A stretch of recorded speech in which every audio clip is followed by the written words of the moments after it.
ஜாமுனி kitchen. இன்னைக்கு நம்ம சேனல்ல ஹோம்மேட் பன்னீர் செய்ய போறேன். அதுக்கு 1 லிட்டர் பால் எடுத்து வச்சிருக்கேன்.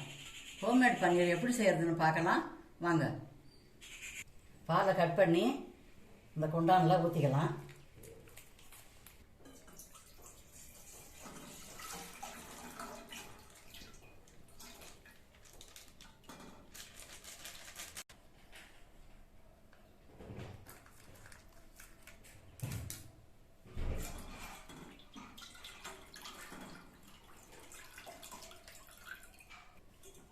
பாலை கிணத்துல ஊற்றிட்டேன். இப்போ ஸ்டவ் ஏற்றிக்க போகிறேன். பால் கொஞ்சம் காயணும், லேசாக காயட்டும்.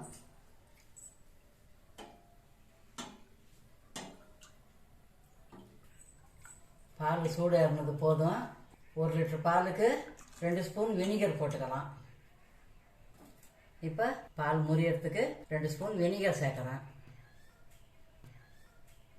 சேர்த்துட்டு லேசாக கிண்டி கொடுக்கணும். நம்ம நினச்ச நேரம் பன்னீர் வேணும்னா கடையில் போய் வாங்க தேவையில்லை. இதே போல் 1 லிட்டர் 1.5 லிட்டர் பாலை ஊற்றி கிளியர் பன்னீர் செய்துக்கலாம். வீட்டில் பன்னீர் செய்தால் நாமே செய்த பன்னீர்னு ஒரு சந்தோஷம் இருக்கும். இப்போ பால் திரிஞ்சு இது போல் தண்ணியாக வரணும், அதான் நமக்கு பதம். இப்போ எடுத்து வடிகட்டிக்கலாம். இப்போ அடுப்பு ஆஃப் பண்ணிக்கலாம். பால் திரிஞ்சு வந்துடுது. இப்போ இதை வடிகட்டிக்கலாம். இது போல் ஒரு பவுலில் ஜல்லியை வச்சு அது மேலே ஒரு காட்டன் கிளாத் போடணும். போட்டுட்டு வடிகட்டிக்கலாம்.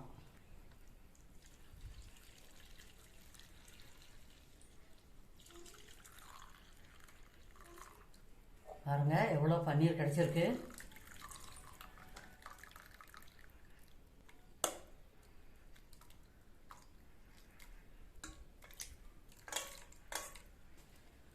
இதை துணி எடுத்து பிழிஞ்சிக்கணும்.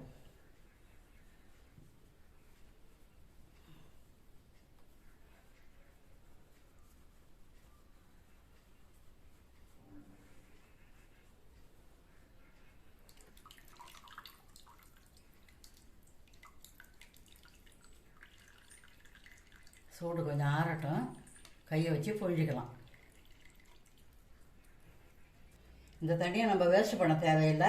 இதை ஆற வச்சு இதன் கூட கொஞ்சம் தண்ணி கலந்து பூஞ்செடிக்கெல்லாம் ஊற்றிக்கலாம். பூ நிறைய பூக்கும்.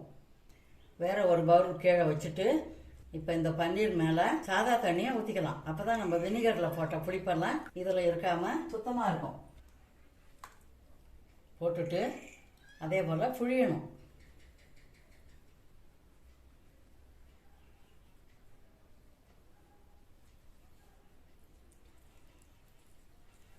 இன்னும் தண்ணி இருக்குது பாருங்கள், புழியணும். இது போல் சுற்றி இது போல் பட்டையை ஆக்கிட்டு சுற்றி புழியணும். தண்ணி வருது பாருங்கள்.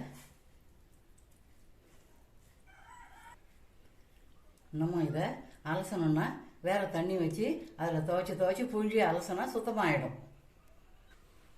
இப்போ இந்த தண்ணியில் இந்த பன்னீரை துவைச்சிட்டு நம்ம லேசாக புழியணும்.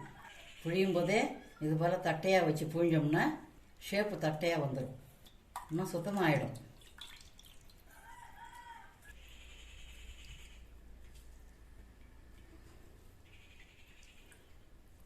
இதே போல் நல்லா ஷேப்பு காட்டி தட்டி வச்சா ஹோம்மேட் பன்னீர் கடையில் கிடைக்கிற மாதிரியே கிடைக்கும். இப்போ பிரித்து போட்டுக்கலாம்.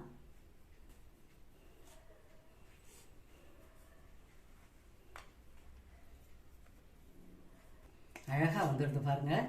1 லிட்டர் பாலில் இவ்வளோ பன்னீர் கிடச்சிருக்கு. நம்ம வீட்டிலே செய்ததுனால நமக்கு ரொம்ப சந்தோஷம். இந்த வீடியோ உங்களுக்கு பிடிச்சிருந்தா லைக் பண்ணுங்கள், கமெண்ட் பண்ணுங்கள், உங்கள் ஃப்ரெண்ட்ஸுக்கெல்லாம் ஷேர் பண்ணுங்கள். வீட்லேயே பன்னீர் செய்து சந்தோஷமாக சமையல் பண்ணுங்கள். தேங்க்யூ.